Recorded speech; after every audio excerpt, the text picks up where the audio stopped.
L'Emília Llorca, coneguda popularment com la Miliona, va liderar moltes de les reivindicacions veïnals de la Barceloneta.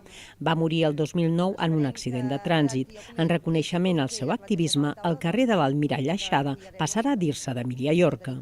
Segur que no ens hagués demanat que li poséssim un carrer, això crec que estem tots d'acord, però justament perquè hi ha gent que fa aquesta feina invisible però imprescindible, crec que és necessari reconèixer-la.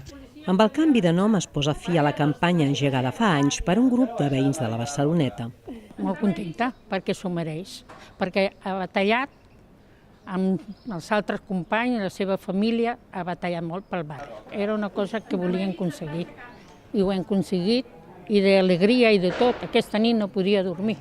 El canvi de nom ha estat polèmic. No s'ha decidit per unanimitat de tots els grups en representació al districte de Ciutat Vella. Vaig veure clarament que era un càstig, era un vot de càstig, perquè l'argumentació que deien que era precipitat, no havia hagut consens, mentida. Nosaltres a la Barceloneta estem recollint firmes pel canvi del carrer de l'Emília abans de la Mercè Homs. Perquè el carrer de l'Almirall Aixada canviï de nom, l'haurà d'aprovar de forma definitiva la ponència del nomenclàtor de Barcelona.